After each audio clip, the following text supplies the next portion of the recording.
Grégory Joron, des gens prêts à tout, disait Darmanin hier soir. Oui, on ne découvre pas. Là, malheureusement, on a un collègue qui est froidement abattu, mais globalement, tous les soirs, nos collègues sont mis en danger. Ça commence à un peu être repris de plus en plus. On voit que tous les soirs, on a des attaques au mortier. Là, on a tiré à deux reprises sur du petit deal, quoi. Oui, mais c'est l'escalade. Tous les jours, on découvre des tags, Magnanville partout. Là, on se fait flinguer froidement en plein centre-ville, en plein jour.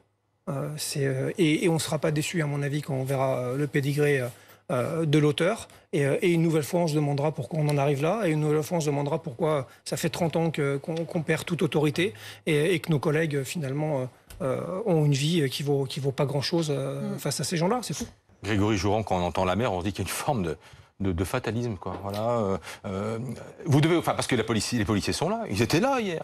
Présent, voilà. Mais il y a aussi de nouvelles méthodes, le click and collect, le déplacement des trafics de la banlieue vers les centres-villes, qui rend le travail de la police impossible. C'est un business, donc il s'adapte aux nouvelles technologies, il s'adapte aux stratégies et par exemple à l'amende forfaitaire qui a été mise en place. Il faut savoir qu'à certains endroits, par exemple à Limoges, les dealers proposent de régler l'amende à leurs clients si jamais on venait à les verbaliser quand ils allaient chercher leur barrette de cannabis.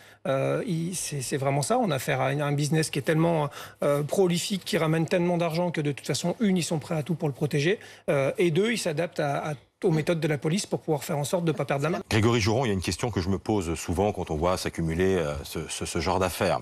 Est-ce que les policiers, un peu comme certains personnels hospitaliers, à force d'encaisser, ne disent pas stop, on arrête? Moi, je salue leur résilience. Je ne sais pas comment, d'ailleurs, ils continuent à aller au travail tous les matins. Ça fait des années qu'on tire la sonnette d'alarme. Je ne veux pas accabler le gouvernement en place, ni le ministre qui fait ce qu'il peut, avec tant d'années de retard, honnêtement, sur nos moyens, sur le fait qu'on nous ait désarmés psychologiquement, qu'on nous ait désarmés juridiquement, qu'on nous ait désarmés dans l'opinion publique. Tout ça, c'est une réalité. On le paye cher au travers du nombre de suicides déjà qui démontre un certain mal-être dans nos rangs. Et on le paye cher aussi maintenant, puisqu'on fait l'objet de toute façon d'attaques terroristes, on fait l'objet d'attaques comme ça, j'ai envie de dire gratuit, parce qu'on abat nos collègues comme un chien, en effet, pour finalement quelque chose qui allait de toute façon sûrement pas être pris en compte, ou très peu pris en compte par la justice. Donc on a l'impression simplement de devoir vider l'océan avec une petite cuillère, et moi je salue encore tous mes collègues aujourd'hui, parce que je ne sais pas comment ils font.